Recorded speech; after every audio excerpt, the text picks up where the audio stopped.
आइए हम प्रार्थना करेंगे। प्रेमी परमेश्वर, आपके सन्मुख में प्रभु जी शाम के समय आते हैं।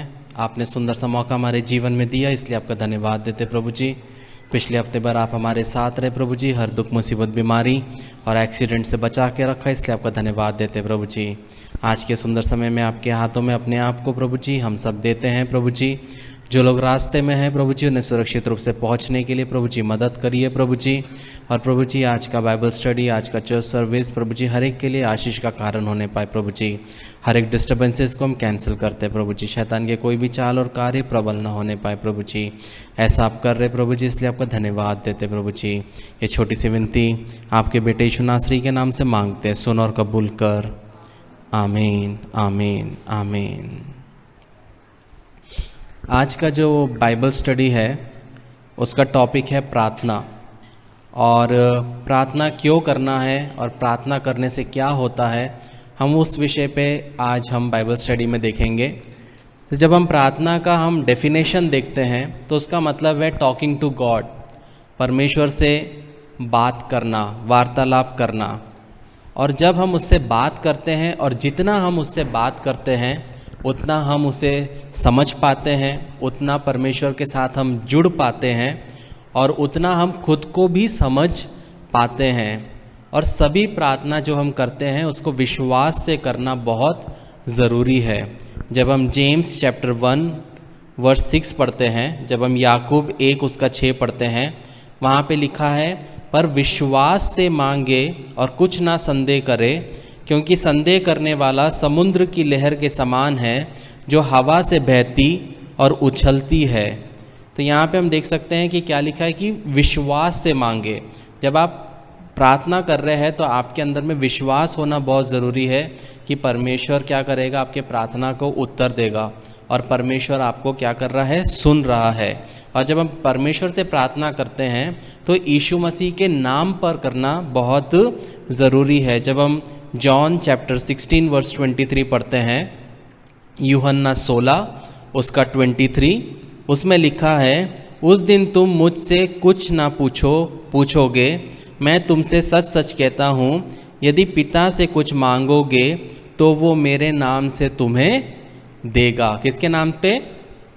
यीशु मसीह के नाम पे। तो जब हम प्रार्थना करते हैं तो हम जब ख़त्म करते हैं प्रार्थना तो हम क्या बोलते हैं? यीशु मसीह के नाम से हम मांगते हैं, सुन और कबूल कर। ऐसे यीशु मसीह के नाम से हमें प्रार्थना मांगना है। और साथ में हमें पवित्र आत्मा की शक्ति में भर के हमें प्रार्थना को करना है। हम पिता से प्रार्थना करते हैं पुत्र के नाम पे, यीशु मसीह के नाम पे, और पवित्र आत्मा हमें बल देता है, हमें सामर्थ देता है कि हम वो प्रार्थना को कर सके। जब हम रोमियो 8 उसका 26 पढ़ते हैं, रोमन्स 8:26, इसमें लिखा है, इसी रीति से प्रार्थना भी हमारी दुर्बलता में सहायता करता है, क्योंकि हम नहीं जानते कि प्रार्थना किस रीति से करना चाहिए, परंतु आत्मा आप ही ऐसे आहे भर भर कर जो बयान से बाहर है हमारे लिए विनती करता है।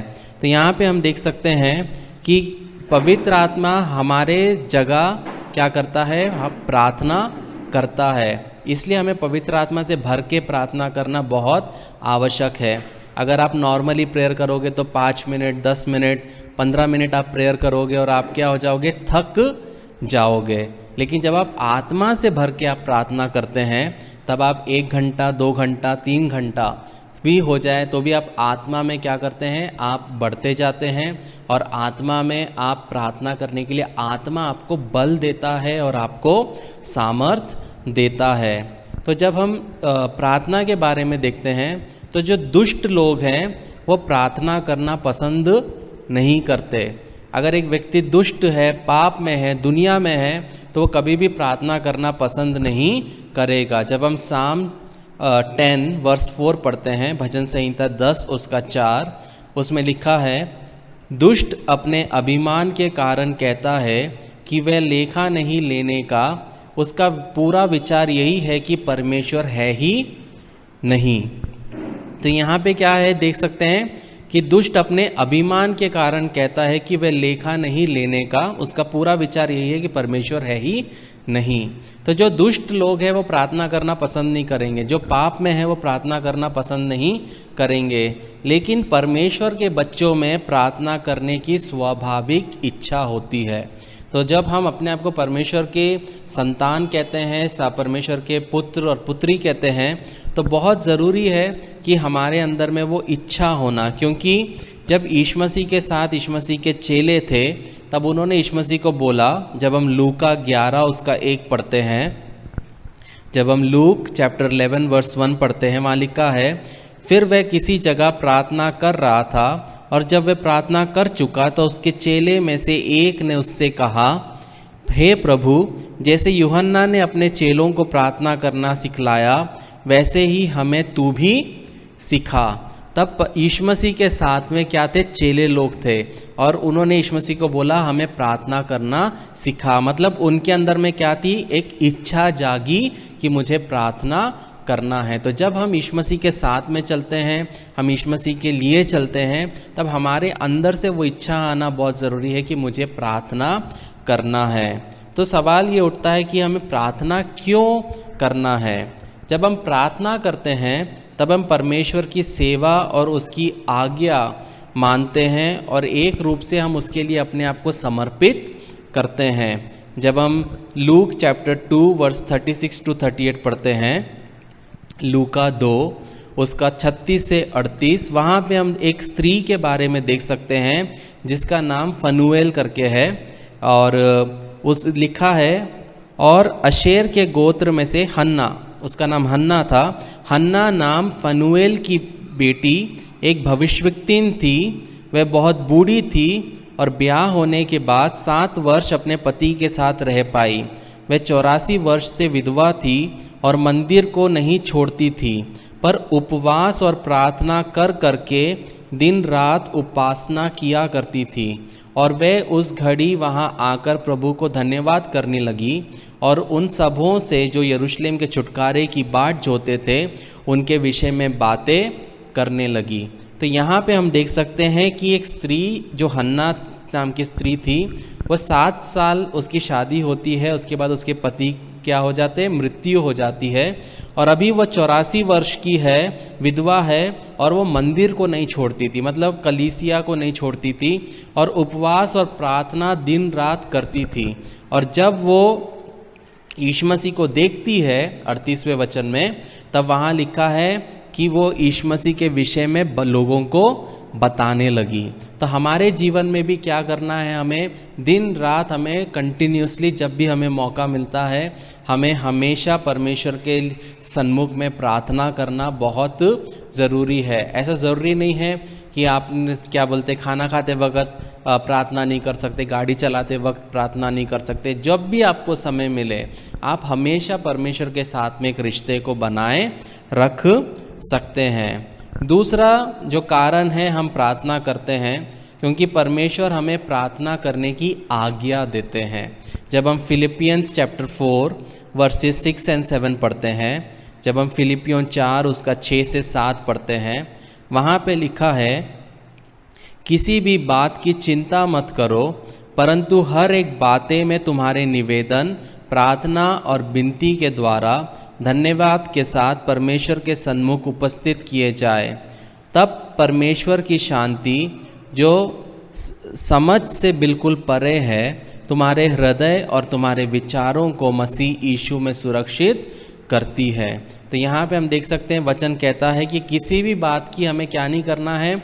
हमें चिंता नहीं करना है, परंतु हर एक बातों को निवेदन और प्रार्थना और विनती के द्वारा परमेश्वर के सन्मुख में उपस्थित करना है।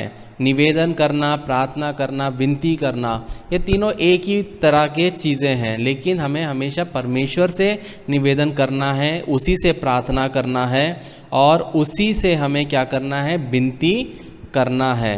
तो जब हम यीशु मसीह को देखते हैं जब वो इस पृथ्वी पे थे, और यीशु मसीह के चेलों को देखते हैं जब वो इस पृथ्वी में थे, तो उनके जीवन में भी ये प्रार्थना का जो आदत था, प्रार्थना करने की जो इच्छा थी, जो प्रार्थना वो करते थे, उसको हम देख सकते हैं। जब हम लूक चैप्टर 3 वर्स 21 पढ़ते हैं, जब हम लूका 3 उसका 21 पढ़ते हैं, वहाँ लिखा है, जब सब लोगों ने बपतिस्मा लिया और यीशु भी बपतिस्मा लेकर प्रार्थना कर रहा था तो आकाश खुल गया। तो यहाँ पे हम देख सकते हैं यीशु मसीह ने बपतिस्मा लिया और वो प्रार्थना कर रहा था और आकाश खुल गया। जब हम मत्ती 14 उसका 23 पढ़ते हैं, जब हम मैथ्यू चैप्टर 14 वर्स 23 पढ़ते हैं, वहाँ लिखा है, वह लोगों को विदा करके, कौन? वह मतलब यीशु मसीह लोगों को विदा करके प्रार्थना करने को अलग पहाड़ पर चढ़ गया और सांझ को वहाँ अकेला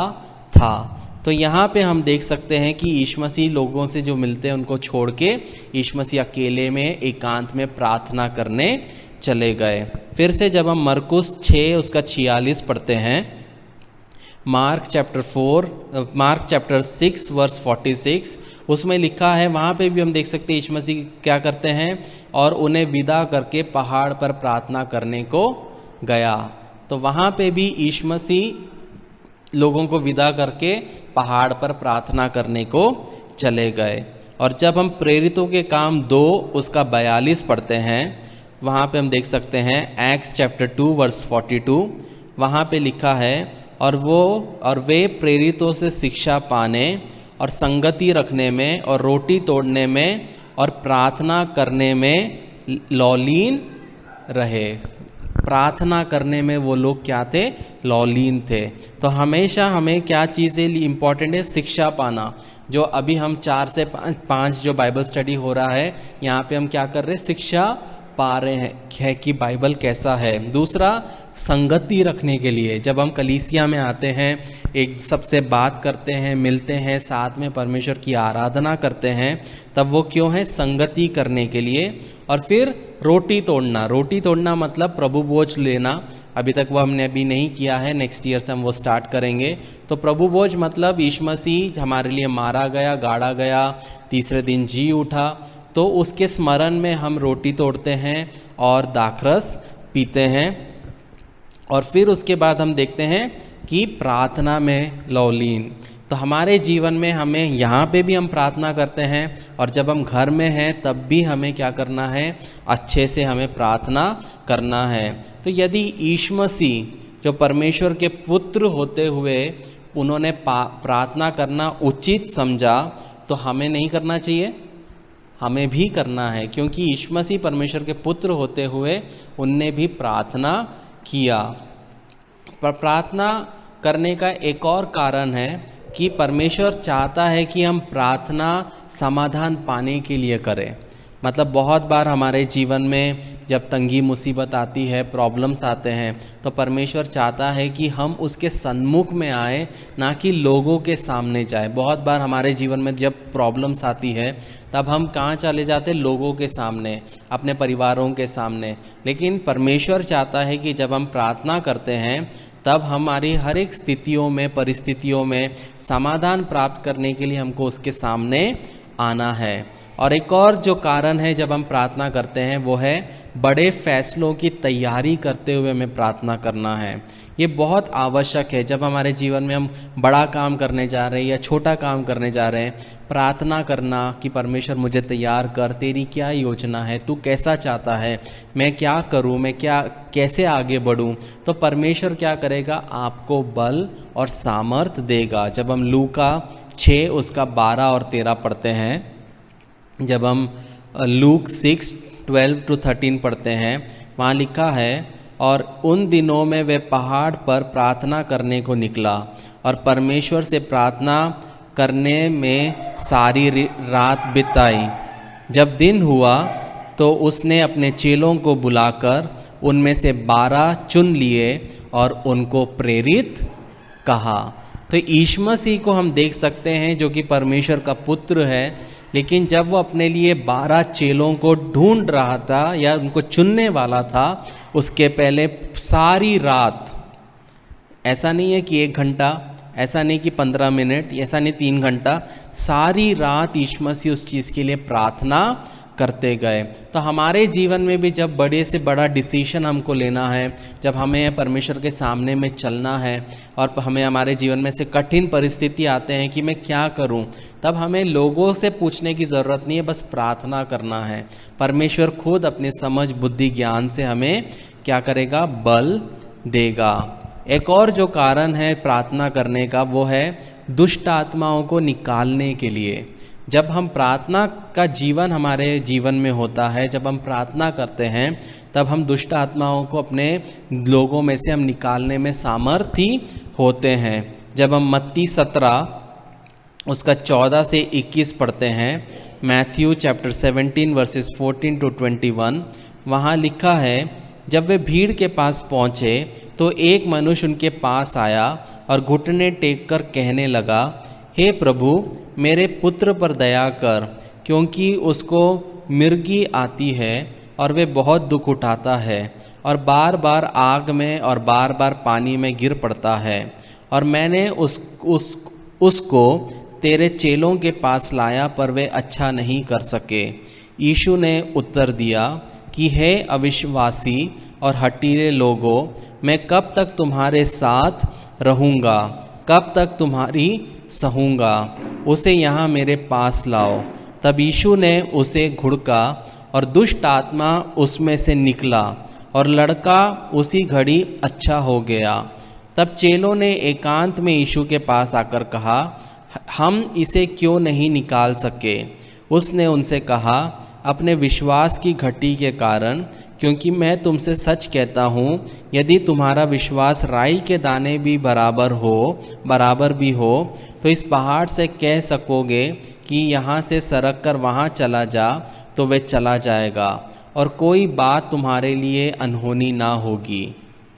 तो यहाँ हम देख सकते हैं यीशु मसीह क्या कर पाया। यीशु मसीह शैतान को निकाल पाया, दुष्ट आत्मा को निकाल पाया, लेकिन उसके चेले नहीं निकाल पाए, क्योंकि उनके अंदर विश्वास की कमी थी। और जितना हम प्रार्थना करते हैं वो दिखाता है कि हम कितना परमेश्वर पे विश्वास करते हैं। क्योंकि अगर हम परमेश्वर पे विश्वास नहीं करेंगे तो हम कभी भी प्रार्थना नहीं करेंगे। हम दिखाने के लिए 15-20 मिनट कर लेंगे, लेकिन कल के दिन हमको पैसे भरने हैं, और अगर आज हम 6 घंटे प्रार्थना करें तो 6 घंटे प्रार्थना का मतलब दिखाता है कि हमें परमेश्वर पे क्या है, विश्वास है कि परमेश्वर रास्ता खोलेगा। जब हम लोग बड़े हो रहे थे, ऐसा एक समय था हमारे पास में बिजली का बिल देने के लिए पैसे नहीं थे, और हम लोग सिर्फ प्रार्थना के बलबूते पे, जैसे 2 बजे तक हमें भरना है, लेकिन 12 बजे पोस्टमैन आता है मनी ऑर्डर लेके और हमको पैसा मिलता है, और हम जाकर क्या करते हैं, बिल भरते हैं। कहने का मतलब है ऐसे बड़े बड़े चमत्कार हमने जीवन में देखे हैं। क्यों? क्योंकि हमने परमेश्वर पे भरोसा रखा, क्योंकि हमने परमेश्वर पे विश्वास किया, और उसके लिए हम उसके प्रार्थना पे हम इंतज़ार किए। तो बहुत ज़रूरी है कि जब हम प्रार्थना करते हैं तब प्रार्थना में हमें क्या करना है, विश्वास के साथ हमें प्रार्थना करना है, सिर्फ दिखावे के लिए नहीं। अगर हम सिर्फ दिखावे के लिए प्रार्थना करेंगे और साथ में हम लोन का भी सोचेंगे तो परमेश्वर नहीं करेगा। वचन क्या बोलता है, विश्वास। अगर विश्वास मतलब जो चीज़ हम नहीं देखते उस पर हम विश्वास कर रहे हैं, तो वो विश्वास होना बहुत ज़रूरी है। एक और कारण है जो हम प्रार्थना करते हैं, वो है आध्यात्मिक फसल के लिए। जब लॉकडाउन था, हम लोगों ने, जितने भी हम लोग नौजवान थे, हम लोग हर हफ्ते 3 दिन उपवास और प्रार्थना में हम लोग ये प्रार्थना करते थे कि परमेश्वर और आत्माओं को तेरे पास आने के लिए लोगों के दिलों में काम कर। वो प्रार्थना का उत्तर है जो आप लोग आज हमारे सामने बैठे हैं, क्योंकि हमने प्रार्थना किया कि लोगों के दिलों में परमेश्वर काम करे, और भी परमेश्वर क्या करेगा, धीरे धीरे अपने काम को बढ़ाएगा। हमने 2 साल पहले से शुरुआत किया और आज हम उसका फल देख रहे हैं। तो जब हम प्रार्थना करते हैं तो उसका फल का एक समय होता है। तो बहुत ज़रूरी है हमें क्या करना, कि हमें प्रार्थना करना है। जब हम लूका 10:2 पढ़ते हैं, उसमें लिखा है, लूक चैप्टर 10 वर्स 2, उसमें लिखा है, और उसने उनसे कहा, पक्के खेत बहुत है परंतु मजदूर थोड़े हैं, इसलिए खेत के स्वामी से विनती करो कि वह अपने खेत काटने को मजदूर भेज दे। पक्के खेत क्या है, बहुत हैं और मजदूर कम हैं। तो हमें क्या करना है, हमें खेत का स्वामी कौन है, परमेश्वर। तो यीशु मसीह कह रहा है कि परमेश्वर से विनती करो कि और मजदूर क्या करें, जुड़े, और मजदूर आए और परमेश्वर के राज्य के लिए काम करें। वो कैसे होगा, प्रार्थना से होगा, क्योंकि जो प्रार्थना से अपने जीवन को परमेश्वर के लिए, कार्य के लिए देता है, वही सिर्फ कठिन परिस्थिति में भी परमेश्वर के साथ में चलने पाएगा। जो सिर्फ एक भविष्यवाणी सुन के अगर आ गए, या पास्टर ने बोला करके आ गए, या पढ़ाई लिखाई नहीं है इसलिए पास्टर बन गए, तो वो लोग के जीवन में जब तंगी मुसीबत आएगी तो क्या होगा, वो पीछे हट जाएंगे। लेकिन जब अंदर से परमेश्वर कार्य करता है, जब वो चख कर देखते हैं कि परमेश्वर यहोवा जीवित परमेश्वर है, जब वो उसको अनुभव करते हैं कि मेरे जीवन में प्रॉब्लम था और परमेश्वर ने उस प्रॉब्लम को हटाया, और तब जब वो एक निर्णय लेते हैं कि मैं आज से लेके जीवन के आखिरी सांस तक परमेश्वर के लिए जीऊँगा, परमेश्वर के लिए जीऊँगी, तब परमेश्वर क्या करते हैं, वहाँ पे अद्भुत कार्य करते हैं। एक और कारण है जो हमें प्रार्थना करना है, ताकि हम प्रलोभन पर क्या कर सके, काबू पा सके, क्योंकि हमारा शरीर क्या है, दुर्बल है। जब हम मत्ती 26 उसका 41 पढ़ते हैं, जब हम मैथ्यू 26 वर्स 41 पढ़ते हैं, वहाँ लिखा है, जागते रहो और प्रार्थना करते रहो कि तुम परीक्षा में ना पड़ो। आत्मा तो तैयार है परंतु शरीर निर्बल है। तो आत्मा चाहता है कि पाप नहीं करना, आत्मा चाहता है कि परमेश्वर का काम करना, लेकिन शरीर निर्बल है। इसलिए हमें क्या करना है, हमें जागते रहना है और हमें प्रार्थना करना है। ये बहुत आवश्यक है हमारे जीवन में। अगर हम चाहते हैं कि हम पाप से हम उठ के पवित्र जीवन जिए, तो हमारे जीवन में प्रार्थना करना बहुत ज़रूरी है। और एक और कारण जो है जिसके लिए हमें प्रार्थना करना है, वो है आध्यात्मिक रूप से मजबूत होने के लिए। जब हम इफिसियों 6 उसका 18 से 19 पढ़ते हैं, इफिशियंस 6:18-19, वहाँ लिखा है, और हर समय और हर प्रकार से आत्मा में प्रार्थना और विनती करते रहो, और इसीलिए जागते रहो कि तुम सब पवित्र लोगों के लिए लगातार विनती किया करो, और मेरे लिए भी, कि मुझे बोलने के समय ऐसा बल व प्रबल वचन दिया जाए कि मैं हियाव से सुसमाचार का भेद बता सकूं, जिसके लिए मैं जंजीर में जकड़ा हुआ राजदूत हूँ। यहाँ पे जब पौलुस ये वचन लिख रहा है, तब वो क्या है, जंजीरों में जकड़ा हुआ है, यीशु मसीह के लिए जेल में है, और वहाँ पे रह के वो क्या प्रार्थना कर रहा है, वो ये नहीं बोल रहा है कि आप मेरे लिए प्रार्थना करो कि मेरे लिए एक बंगला बन जाए, वो ये नहीं बोल रहा है कि आप मेरे लिए प्रार्थना करो कि मेरे लिए एक नाव बन जाए, पर वो क्या बोल रहा है कि आप मेरे लिए प्रार्थना करो, 19वां वचन, कि मुझे बोलने के समय ऐसा प्रबल वचन दिया जाए कि मैं हियाव से सुसमाचार का भेद बता सकूं। तो जब हम लोगों को बोलते हैं कि हमारे लिए प्रार्थना करो, हमारा ये प्रॉब्लम वो प्रॉब्लम है, उसके जगह में क्या बोलना है, आप मेरे लिए प्रार्थना करिए कि मैं परमेश्वर के वचन को बता पाऊँ, या हम प्रार्थना करिए कि मैं परमेश्वर के कार्य को कर पाऊँ। हमारी जो ज़रूरतें हैं वो परमेश्वर पहले से ही जानता है, और वो अपने समय पे हमारी ज़रूरतों को पूरा करने के लिए सक्षम परमेश्वर है। इसलिए हमें वो सब चिंता नहीं करना है, पर हमें क्या करना है, हमें विश्वास में आगे बढ़ते हुए आत्मिक चीज़ों के पीछे चलना बहुत आवश्यक है, क्योंकि उसने वादा किया है कि जब हम उसकी इच्छा के अनुसार चीज़ें मांगेंगे तो वह हमें देगा जो हम मांगते हैं। जब हम 1 जॉन 5 वर्सेस 14 एंड 15 पढ़ते हैं, जब हम 1 यूहन्ना 5 उसका 14-15 पढ़ते हैं, वहाँ लिखा है, और हमने उसके सामने जो हियाव होता है वह ये है कि यदि हम उसकी इच्छा के अनुसार कुछ मांगते हैं तो वह हमारी सुनता है, और जब हम जानते हैं कि जो कुछ हम मांगते हैं वह हमारी सुनता है, तो ये भी जानते हैं कि जो कुछ हमने उससे मांगा है वो पाया है। तो उसकी इच्छा के अनुसार मांगने का मतलब क्या है? उसकी इच्छा के अनुसार मतलब उसका वचन क्या कहता है। वचन के आधार पे प्रार्थना करना बहुत ज़रूरी है। वचन कहता है कि मजदूर कम है, उनके लिए प्रार्थना करो। जब उस वचन के आधार पे हम प्रार्थना करते हैं तब परमेश्वर वहाँ पे कार्य करता है। तो हमारे जीवन में ये बहुत ज़रूरी है कि हम उसकी इच्छा के अनुसार प्रार्थना करें। मैं बोलूँगा मेरे को एक हेलीकॉप्टर चाहिए, क्यों चाहिए? कोई ज़रूरत नहीं है, तो वो चीज़ का उत्तर परमेश्वर नहीं देगा और वैसा होने भी नहीं वाला, क्योंकि आप और मैं जानते हैं कि जब हम प्रार्थना करते हैं तब हम जानते हैं कि ये प्रार्थना कितनी ज़रूरत की है और कितनी ज़रूरत की नहीं है। तो इसलिए जब हम परमेश्वर से प्रार्थना करते हैं तो जो ज़रूरत की चीज़ें हैं और जो हमारे लिए बहुत आवश्यक है वो चीज़ के लिए प्रार्थना करना बहुत ज़रूरी है। जब हम लूका 18 उसका 1 से 7 पढ़ते हैं, लूक चैप्टर 18 वर्सेस 1 to 7,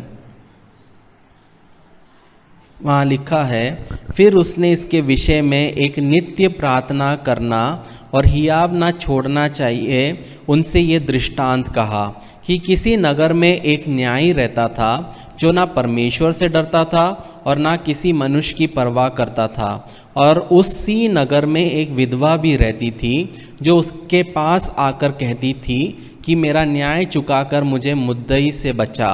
उसने कितने समय तक तो ना माना, परंतु अंत में मन में विचार करके कहा, यद्यपि मैं ना परमेश्वर से डरता और ना मनुष्यों की कुछ परवाह करता हूँ, तो भी ये विधवा मुझे सताती रहती है, इसलिए मैं उसका न्याय चुकाऊंगा। कहीं ऐसा न हो कि घड़ी घड़ी आकर अंत को मेरा नाक में दम करे। प्रभु ने कहा, सुनो कि ये अधर्मी न्यायी क्या कहता है। सो क्या परमेश्वर अपने चुनो हुओं का न्याय ना चुकाएगा जो रात दिन उसकी दुहाई देते रहते हैं, और क्या वे उनके विषय में देर करेगा? मैं तुमसे कहता हूँ वे तुरंत उनका न्याय चुकाएगा। तो भी मनुष्य का पुत्र जब आएगा तो क्या वह पृथ्वी पर विश्वास पाएगा? तो यहाँ पे हम देख सकते हैं यीशु मसीह एक दृष्टांत बताते हैं, कहानी बताते हैं कि एक जगह पे एक विधवा थी और वो एक लॉयर जज के पास जाती थी। और जज, आपको पता है, वकील लोग पैसे खाने वाले हैं, घूस खाने वाले हैं, और ये विधवा है, उसके पास पैसे नहीं हैं, लेकिन वो क्या करती है, वो हमेशा उसके पास जाती है अपना केस लेके। और अंत में वो ना परमेश्वर से डरने वाला ना इंसान से डरने वाला व्यक्ति बोलता है कि अगर मैं इसका कार्य नहीं देखूंगा तो ये मेरे नाक में दम कर देगी। तो एक अधर्मी जो परमेश्वर पे विश्वास नहीं करता, वो समझ गया कि उसे क्या करना है।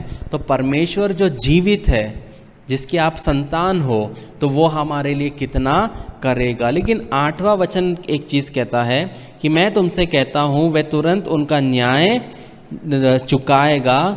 ये बहुत ज़रूरी है। तो भी मनुष्य का पुत्र जब आएगा तो क्या वे पृथ्वी पर विश्वास पाएगा? इसका क्या मतलब है? जब परमेश्वर मसीह मनुष्य का पुत्र आएगा तो पृथ्वी पर विश्वास पाएगा। इसका मतलब ये है कि जब भले हमारे जीवन में प्रार्थना का उत्तर मिले या ना मिले, जब यीशु मसीह वापस आएंगे तो क्या हमें विश्वास में पाएंगे? जैसे आपके जीवन में कोई परिस्थिति आई, आपने उसके लिए 1 साल प्रार्थना किया, 6 साल प्रार्थना किया, 10 साल प्रार्थना किया, लेकिन आपको कोई उत्तर नहीं मिला, तो आपने क्या किया? विश्वास छोड़ दिया और आप कहीं और चले गए। तो मसीह जब वापस आएगा तो आपको विश्वास में नहीं पाएगा। एक माँ थी, उसने अपने बेटे के लिए 38 साल प्रार्थना किया, क्योंकि उसका बेटा दुनिया में था, पाप में था, और एक माँ ने 38 साल प्रार्थना किया और 38 साल के बाद वो उनका बेटा मसीह में आया। तो क्या आप और मैं 38 नहीं, क्या 3 साल हम कर सकते हैं? क्या 8 साल हम कर सकते हैं? लेकिन वो माँ का विश्वास को देखना है कि उसने अपने बेटे के लिए 38 साल प्रार्थना किया। तो परमेश्वर हमारे विश्वास को देखता है, और वो विश्वास का क्या लेता है? हमारी परीक्षा लेता है। इसलिए चाहे हमारी प्रार्थना का उत्तर हमें मिले या ना मिले, हमें क्या करना है? हमें विश्वास में प्रार्थना करते हुए चलना है।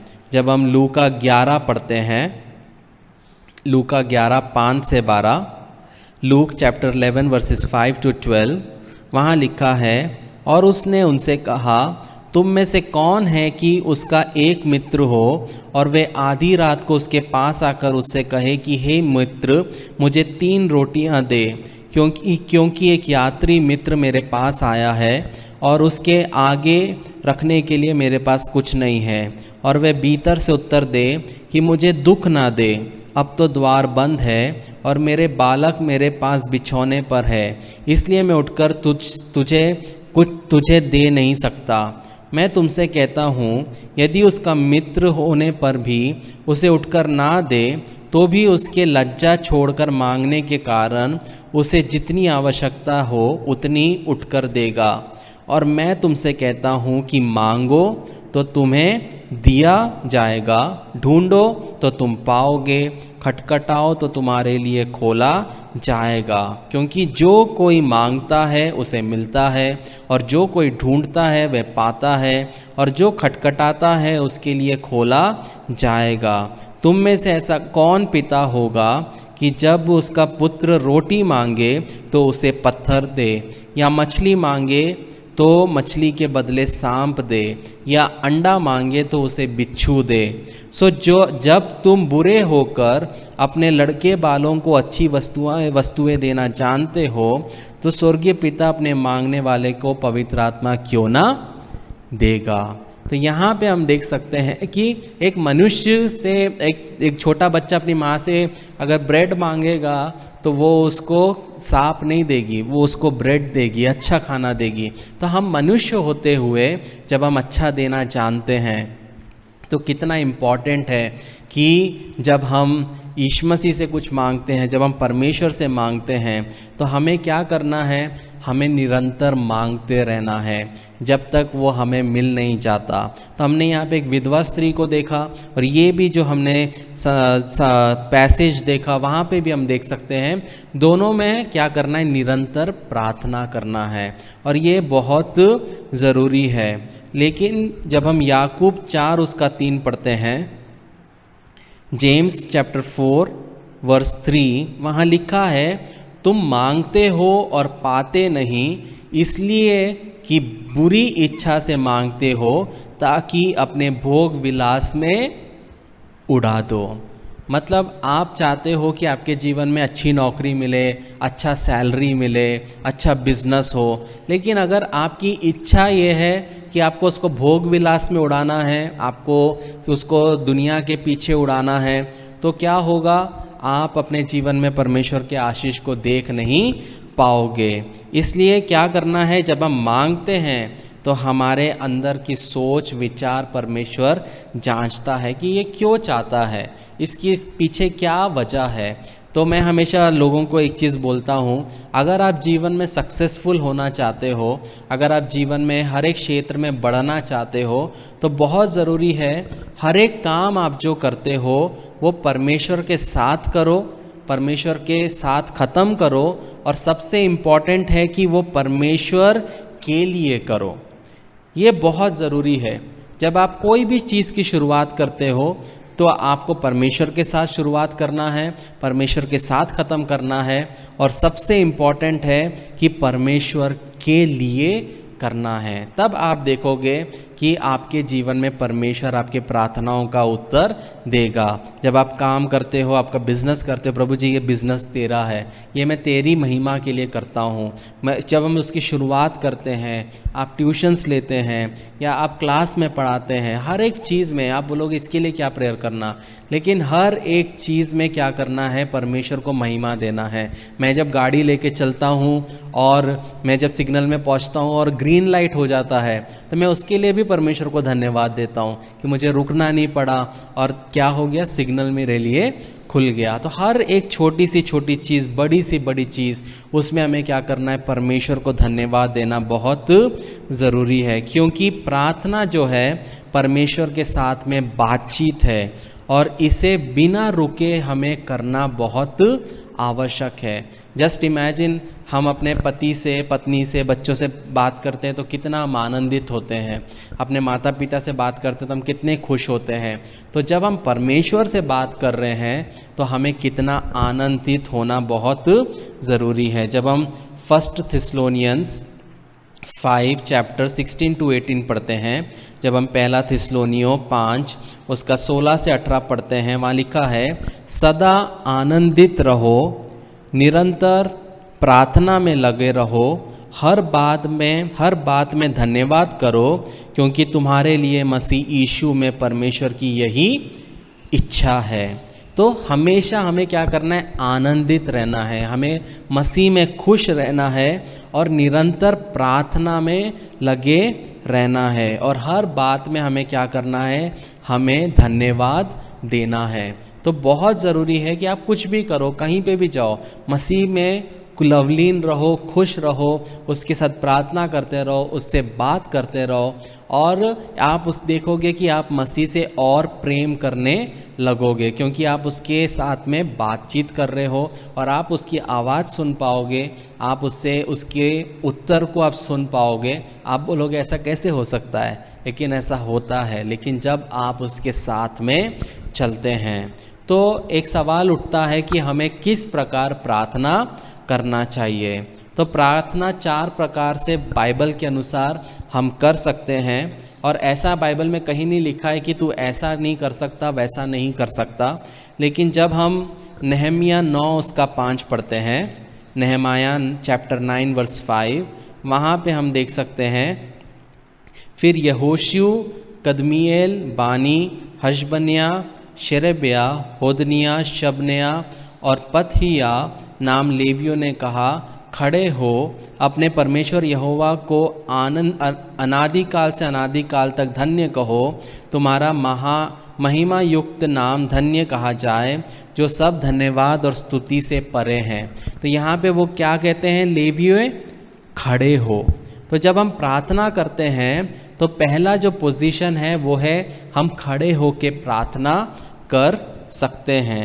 जब हम एजरा 9 उसका 5 पढ़ते हैं, एजरा चैप्टर 9 वर्स 5, वहाँ पे हम देखते हैं, लिखा है, परंतु सांझ की बेट के समय में मैं वस्त्र और बागा फाड़े हुए उपवास की दशा में उठा, फिर घुटनों के बल झुका और अपने हाथ अपने परमेश्वर यहोवा की ओर फैलाकर कहा। वहाँ पे हम एजरा को देखते हैं कि वो घुटने के बल वहाँ पे परमेश्वर से प्रार्थना कर रहा है।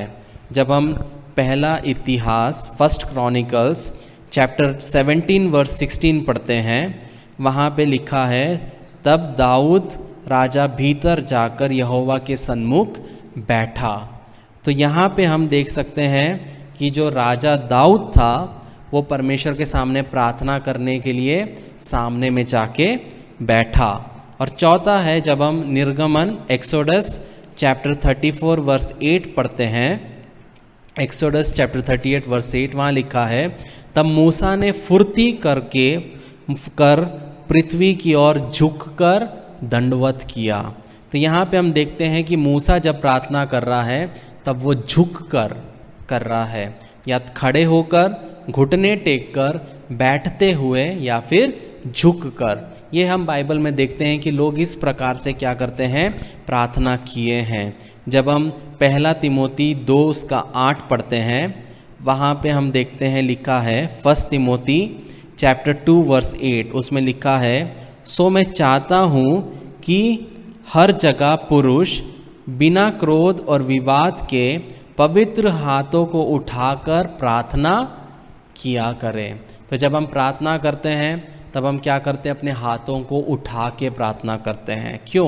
क्योंकि जब हम हाथ उठाते हैं, जब हम देखते हैं, हमने मूवी में देखा होगा या हमने टीवी में देखा होगा, जब पुलिस आती है तो चोर क्या करते हैं? अपने हाथ को उठा देता है। वो क्या कर रहा है? वो सरेंडर कर रहा है। तो वैसे ही जब हम हाथ उठा के परमेश्वर की आराधना करते हैं तब हम परमेश्वर की महिमा करते हैं और एक तरह से बोलते हैं कि मैं अपने आप को तेरे हाथ में देता हूँ, मैं अपने आप को तेरे लिए समर्पित करता हूँ। तो बहुत ज़रूरी है कि परमेश्वर की जो इच्छा है वो ये है कि हम उससे प्रार्थना करें और वो वास्तविक हो और वो व्यक्तिगत हो। ये दोनों चीज़ बहुत ज़रूरी है। तो जब हम प्रार्थना, हमने देखा कि हमको किस तरह करना है, लेकिन प्रार्थना के प्रकार भी होते हैं।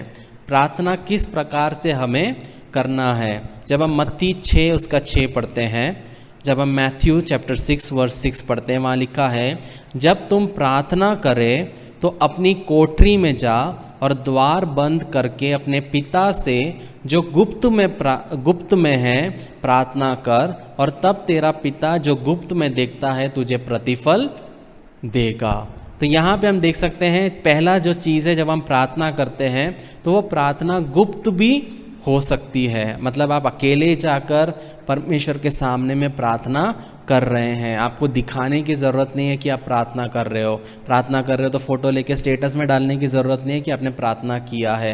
लेकिन परमेश्वर क्या कर रहा है, परमेश्वर सब चीज़ को देखने वाला परमेश्वर है। तो आपको क्या करना है, गुप्त में जाके प्रार्थना करना बहुत ज़रूरी है। दूसरा, जब हम प्रेरितों के काम 10 उसका 1 और 2 पढ़ते हैं, जब हम एक्ट्स चैप्टर 10 वर्सेस 1 और 2 पढ़ते हैं, वहाँ लिखा है, कैसरिया में कुरनेलियुस नाम एक मनुष्य था जो इतालियानी नाम पलटन का सूबेदार था।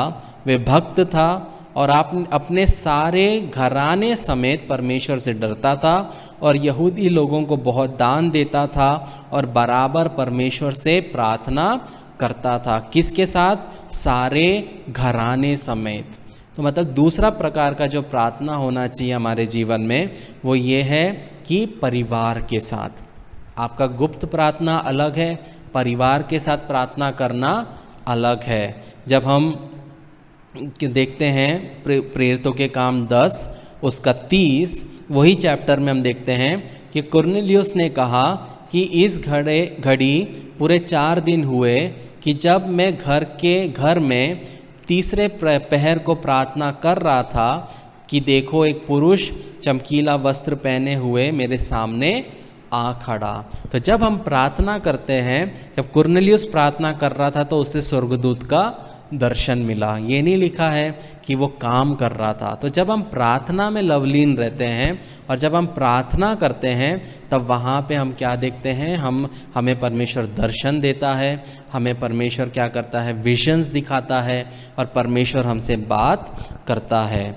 जब हम मत्ती 18 उसका 20 पढ़ते हैं, जब हम मैथ्यू चैप्टर 18 वर्स 20 पढ़ते हैं, वहाँ लिखा है, क्योंकि जहाँ 2 या 3 मेरे नाम पर इकट्ठा होते हैं वहाँ मैं उनके बीच में होता हूँ। तो यहाँ पे हम देखते हैं कि हम जब प्रार्थना करते हैं तो हमें ग्रुप में प्रार्थना करना है। तो ग्रुप मतलब समूह, एक समूह मिलके भी प्रार्थना कर सकता है। जैसे हम यहाँ पे हैं तो हम समूह हैं, हम सब मिलके परमेश्वर से हम आराधना कर रहे हैं, हम प्रार्थना कर रहे हैं। तो आपने समूह में प्रार्थना कर लिया तो आप बोलोगे मुझे गुप्त में प्रार्थना करने की ज़रूरत नहीं है, मुझे परिवार के साथ प्रार्थना करने की ज़रूरत नहीं है। वैसा नहीं है, वो सब अपने अपने जगह में हर एक चीज़ इम्पॉर्टेंट है। और आखिरी जो प्रार्थना करने का प्रकार है वो है 1 कुरिन्थियों 11 उसका 17, 1 कोरिन्थियंस चैप्टर 11 वर्स 17। वहाँ लिखा है, परंतु ये आज्ञा देते हुए मैं तुम्हें नहीं सराहता, इसलिए कि तुम्हें इकट्ठा होने से भलाई नहीं परंतु हानि होती है। यहाँ पे जब लोग मिलते थे तब वो लोग इकट्ठा होते थे, लेकिन इधर उधर की चुगली करते थे, गलत काम करते थे, लेकिन वो लोग वहाँ पे इकट्ठा होते थे। तो यहाँ पे हम देख सकते हैं जनता के साथ में, एक जनता समूह से अलग होती है।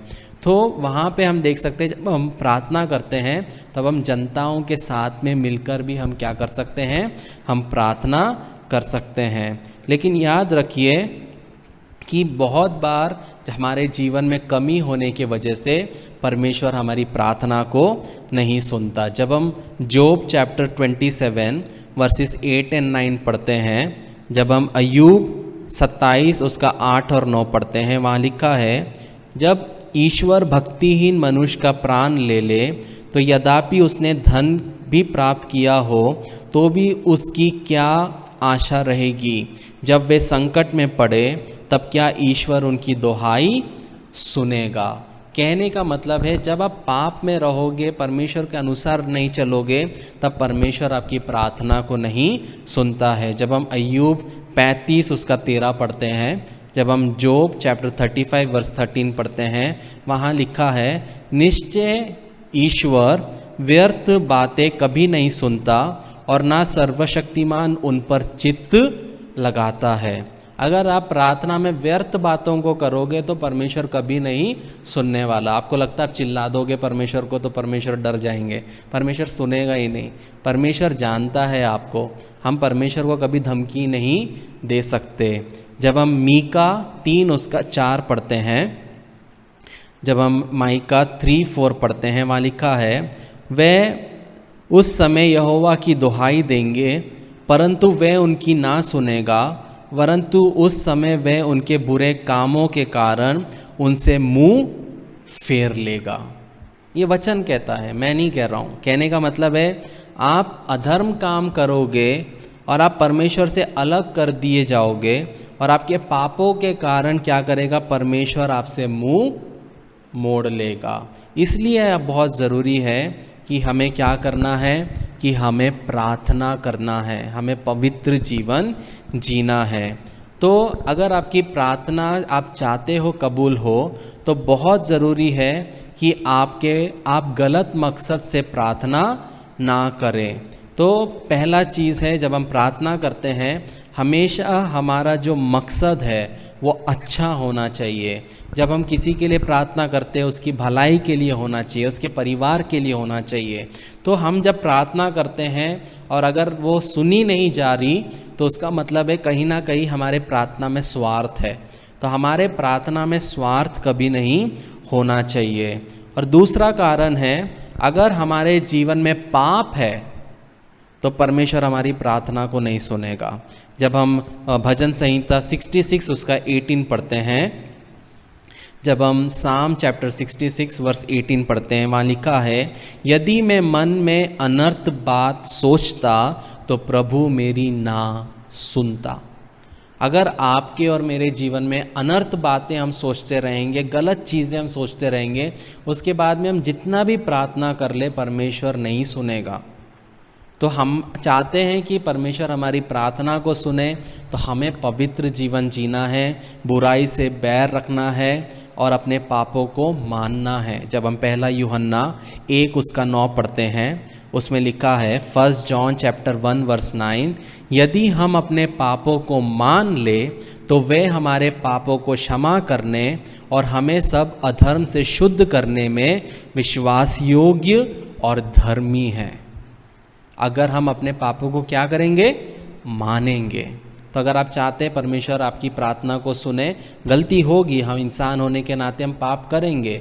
जानबूझ के गलती करना अलग चीज़ है, गलती से गलती करना अलग चीज़ है। लेकिन जो भी गलती हो, अगर आप उसको अपने पापों को मान लेंगे और आप वो पाप नहीं करोगे और आप उसमें बदलाव लाओगे, तब परमेश्वर क्या करेगा, आपके पापों को क्षमा करेगा। लेकिन जब हम इब्रानी 10 उसका 26 को पढ़ते हैं, खोलने की ज़रूरत नहीं है, तो वहाँ पे हम देखते हैं कि वहाँ लिखा है कि अगर आप जानबूझ के गलती करते हो तो उस गलती की माफ़ी नहीं है। तो बहुत ज़रूरी है कि हमें क्या करना है, हमें जानबूझ के पाप नहीं करना है। एक और जो रीज़न है जो हमारे प्रार्थना में बाधक बनती है, वो है क्षमा ना करना। जब हम मरकुस 11 उसका 25 और 26 पढ़ते हैं, जब हम मार्क चैप्टर 11 वर्सेस 25 to 26 पढ़ते हैं, वहाँ लिखा है, और जब कभी तुम खड़े हुए प्रार्थना करते हो तो यदि तुम्हारे मन में किसी की ओर से कुछ विरोध हो तो क्षमा करो, इसलिए कि तुम्हारा स्वर्गीय पिता भी तुम्हारे अपराध क्षमा करे। और यदि तुम क्षमा ना करो तो तुम्हारा पिता भी जो स्वर्ग में है तुम्हारा अपराध क्षमा ना करेगा। तो अगर आप चाहते हैं कि आपका प्रार्थना कबूल हो, तो अगर आपके जीवन में आपने कभी किसी का दिल दुखाया है, आपके वजह से कोई रोया है, आपके वजह से आपके माँ बाप को दुख हुआ है या किसी व्यक्ति को दुख हुआ है, तो क्षमा मांगना बहुत ज़रूरी है। परमेश्वर से मांगना अलग है, लेकिन उस व्यक्ति से भी क्षमा लेना बहुत ज़रूरी है। इसी वजह से बहुत सारे लोग हैं, जब वो प्रार्थना करते हैं उनके प्रार्थना का उत्तर नहीं मिलता, क्योंकि वो किसी ना किसी को दुखी रखे हुए हैं, किसी ना किसी से गुस्सा रखे हुए हैं, बैर रखे हुए हैं। हमें उस तरह से हम चलेंगे तो हमारे प्रार्थना का उत्तर नहीं मिलेगा। एक और जो कारण है जो प्रार्थना प्रभावशाली नहीं होती, वो है किसी के साथ मेल मिलाप ना रखना। जब हम मत्ती 5 उसका 23 से 24 पढ़ते हैं, मैथ्यू चैप्टर 5 वर्सेस 23 to 24, इसमें लिखा है, इसलिए यदि तू अपनी भेंट वेदी पर लाए और वहाँ तू स्मरण करे कि मेरा भाई के मन में मेरी ओर से कुछ विरोध है, तो अपनी भेंट वहीं वेदी के सामने छोड़ दे और जाके अपने भाई से मेल मिलाप कर, तब आकर अपनी भेंट चढ़ा। अगर आप प्रार्थना कर रहे हो और परमेश्वर याद दिला रहा है कि कुछ गलत किया है, सबसे पहले क्या करना है? प्रार्थना छोड़ो। सबसे पहले जाके वो व्यक्ति के साथ में मेल मिलाप करो, उस व्यक्ति से माफ़ी मांगो, उस व्यक्ति से कहो कि मैंने गलती किया है, मुझे माफ़ करो, और फिर आके क्या करो? प्रार्थना करो। तब आपके जीवन में आपकी प्रार्थना का उत्तर आपका प्रार्थना का उत्तर मिलेगा। एक और जो रीज़न है जो प्रार्थना में बाधक बनता है, वो है गलत संबंध। इसका क्या मतलब है? जब हम पहला पत्रस 3 उसका 7 पढ़ते हैं, 1 पीटर चैप्टर 3 वर्स 7, वहाँ लिखा है, वैसे ही हे पतियों, तुम भी बुद्धिमानी से पत्नियों के साथ जीवन निर्वाह करो और स्त्री को निर्बल पात्र जानकर उसका आदर करो, ये समझकर कि हम दोनों जीवन के वरदान के वारिस हैं, जिससे तुम्हारी प्रार्थना रुक ना जाए। अगर आप पति पत्नी हैं और अगर आपके बीच में अनबन हो रही है और आप बैठ के उपवास और प्रार्थना करोगे, तो परमेश्वर उसको नहीं सुनेगा। आपका प्रार्थना परमेश्वर सुनना चाहता है तो पहले अपने प्रॉब्लम्स को सॉर्ट आउट करो। गुस्सा होके प्रार्थना करने से कोई मतलब नहीं है। क्या लिखा है? जिससे तुम्हारी प्रार्थना रुक ना जाए। अगर आप अपनी पत्नी से गुस्सा करके उपवास कर रहे हो, प्रार्थना कर रहे हो, वो प्रार्थना को परमेश्वर नहीं सुनता है। तो प्रभावी प्रार्थना किस तरह होना चाहिए? जब हम याकूब 5 उसका 16 पढ़ते हैं, क्या लिखा है वहाँ पे? जेम्स चैप्टर 5 वर्स 16, उसमें लिखा है, इसलिए तुम आपस में एक दूसरे के सामने अपने अपने पापों को मान लो और एक दूसरे के लिए प्रार्थना करो, जिससे चंगे हो जाओ। धर्मी जन की प्रार्थना के प्रभाव से बहुत कुछ हो सकता है। कौन से जन की प्रार्थना से? धर्मी जन की प्रार्थना। तो हमें क्या करना है? एक दूसरे के सामने अपने पापों को मानना है और एक दूसरे के लिए प्रार्थना करना है, जिससे हम चंगे हो जाएं और धर्मी व्यक्ति बनने की हमें और कोशिश करनी है।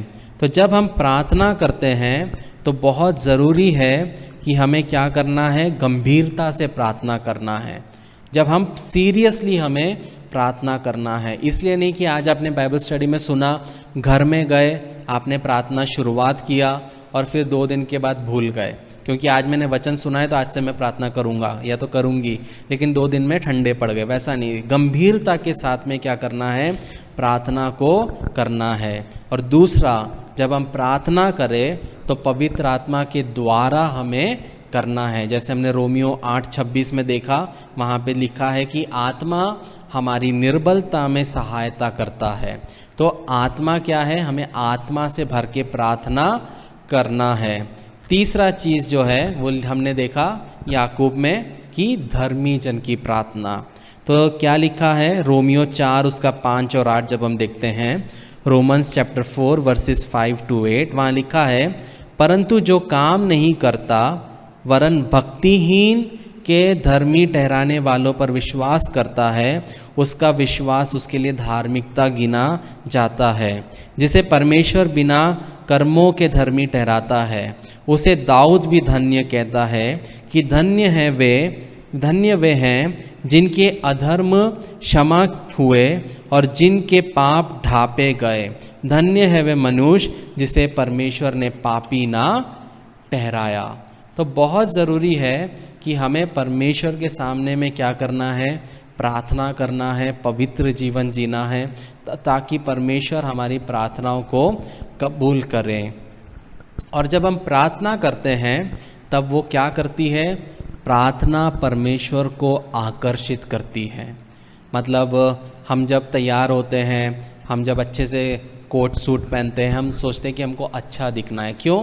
ताकि लोग हमें जब देखें तो उनको क्या फील हो? अच्छा महसूस हो पाए। तो जब हम प्रार्थना करते हैं तब प्रार्थना से क्या होता है? परमेश्वर आकर्षित होता है, परमेश्वर हमारी ओर में देखता है। जब हम भजन संहिता 66 उसका 16 से 20 पढ़ते हैं, जब हम साम 66 16 to 20 पढ़ते हैं, वहाँ लिखा है, हे परमेश्वर के सब डरवैयों, आकर सुनो, मैं बताऊंगा कि उसने मेरे लिए क्या क्या किया है। मैंने उसको पुकारा और उसी का गुणवाद मुझसे हुआ। यदि मैं मन में अनर्थ बात सोचता तो प्रभु मेरी ना सुनता, परंतु परमेश्वर ने तो सुना है और उसने मेरी प्रार्थना की ओर ध्यान दिया है।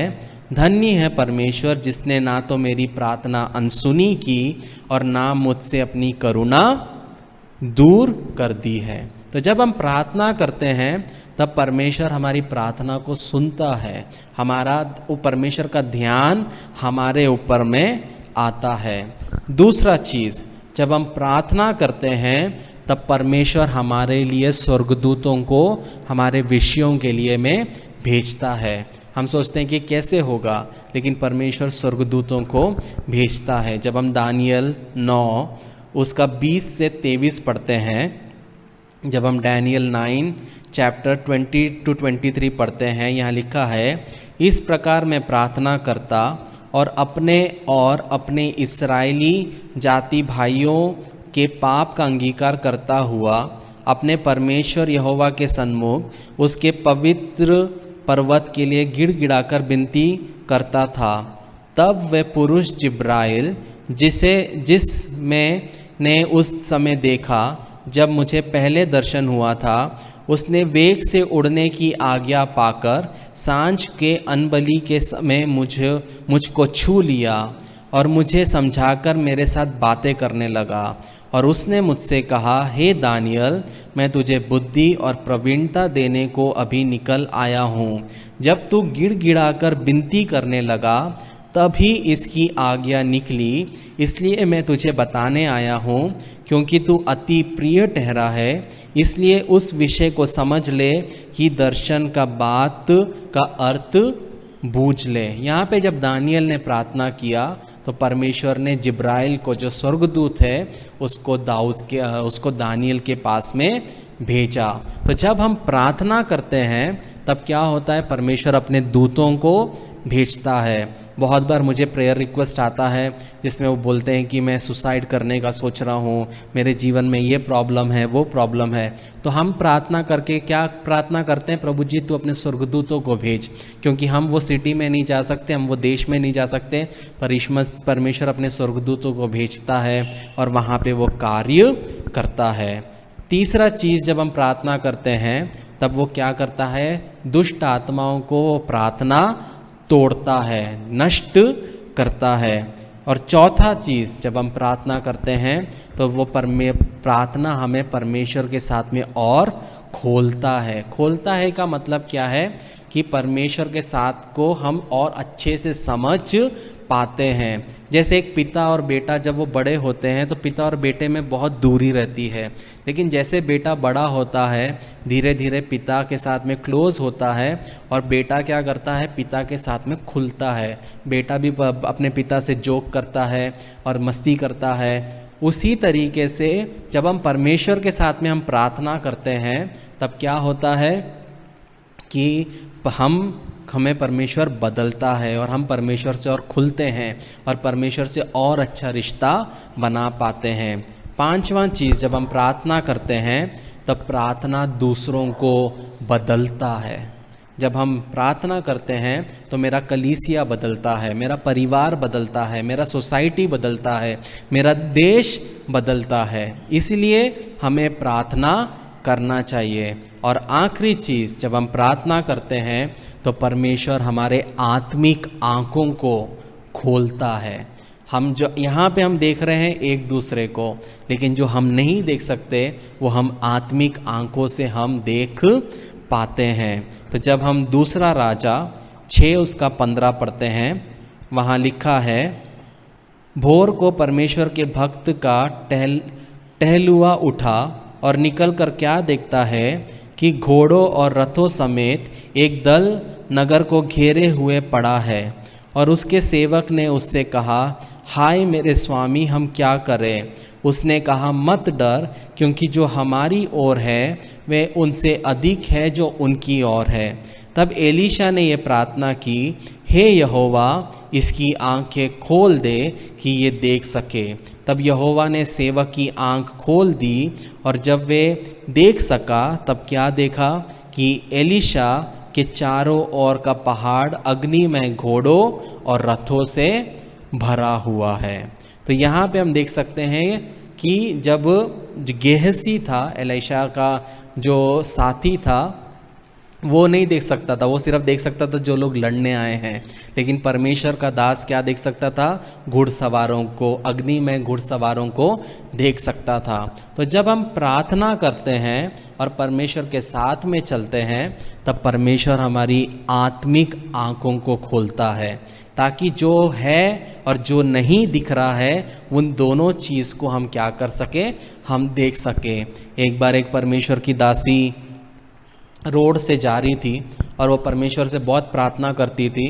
तो एक व्यक्ति वहाँ से रोड से ऐसे चल के जा रहा था, तो उसने उस व्यक्ति को देखा, वो क्रॉस हुआ, फिर उसको बुलाई और उसने जाके उस व्यक्ति के कंधे पे ऐसा ऐसा किया, ऐसा ऐसा करके वो चली गई। तो व्यक्ति एकदम से उसके पीछे भाग के आया। वो बोली, आपने क्या किया? उसने बोला, क्यों, क्या हुआ? तो बोले, मैं पिछले 12-10 साल से मैं अपना हाथ उठा नहीं सकता था।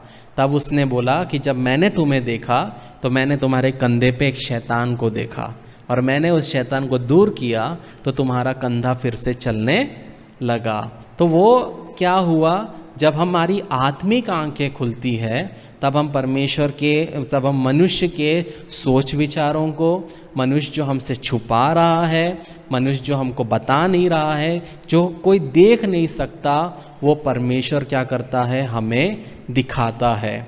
जब कोई व्यक्ति मेरे बारे में बुरा सोचता है, या कोई व्यक्ति मेरी पत्नी के बारे में बुरा सोचता है, तो हम जब प्रार्थना करते हैं तब परमेश्वर एग्जैक्ट पूरा बताता है कि ये व्यक्ति तुम्हारे बारे में क्या सोचता है। हमको वो पूरा A to Z परमेश्वर दिखाता है, और फिर हम दूसरे दिन उसी व्यक्ति से हम क्या करते हैं? मिलते भी हैं। लेकिन हम नहीं बोलते हमको पता है, हम क्या प्रार्थना करते हैं? परमेश्वर तू इस व्यक्ति को बदल।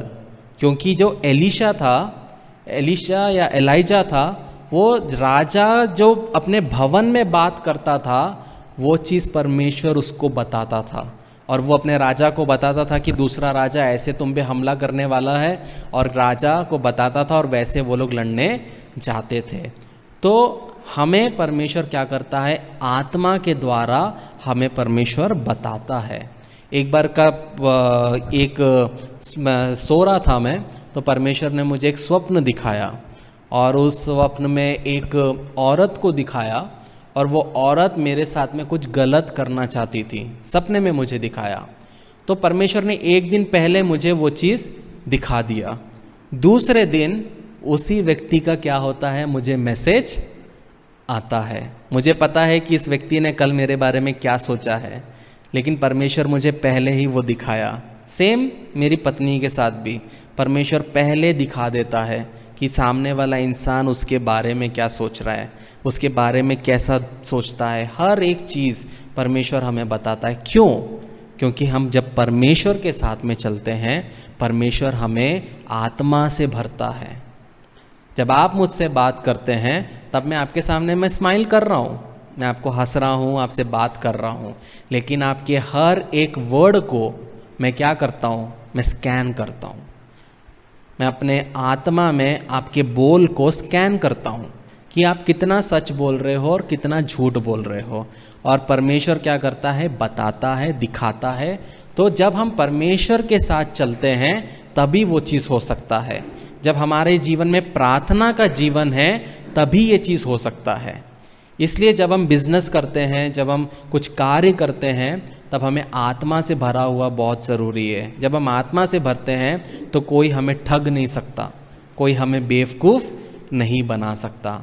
तो बहुत ज़रूरी है कि हमारा जो जीवन है वो प्रार्थनामय जीवन होना चाहिए। आइए हम प्रार्थना करेंगे। प्रेमी परमेश्वर, आपके सन्मुख में प्रभु जी शाम के समय आते हैं। आपने सुंदर सा मौका हमारे जीवन में दिया, इसलिए आपका धन्यवाद देते प्रभु जी। कुछ समय प्रभु जी आपके सन्मुख में आकर प्रभु जी बैठने के लिए प्रभु जी, और आपके वचन से सीखने के लिए प्रभु जी आपने हमारी मदद की, इसलिए आपका धन्यवाद देते हैं प्रभु जी। प्रभु जी हम प्रार्थना करते हैं प्रभु जी कि हम सबको एक भूख दीजिए प्रभु जी, कि हम आपके सन्मुख में और बैठे प्रभु जी, ज़्यादा समय प्रभु जी आपके सन्मुख में व्यतीत करने पाए, और एक ऐसा व्यक्ति हम बने प्रभु जी जिसके द्वारा आपके नाम की महिमा हो प्रभु जी। और प्रभु जी हर एक डिस्टर्बेंसेस जो हमारे जीवन में है, हर एक जो गलत रिश्ते हमारे जीवन में हैं, हर एक जो पाप के चीज़ें हैं प्रभु जी, कार्य जो हमारे जीवन में हैं, हर एक वो चीज़ जो हमारे प्रार्थना की के लिए रुकावट बनती है और हमारे प्रार्थना उत्तर ना मिलने के लिए कार्य करती है प्रभु जी, हर एक वो चीज़ हमारे जीवन से जाने पाए प्रभु जी। और प्रभु जी आपकी इच्छा हमारे जीवन में पूरी होने पाए प्रभु जी। छोटी सी विनती आपके बेटे यीशु नासरी के नाम से मांगते हैं, सुन और कबूल कर। आमीन, आमीन, आमीन।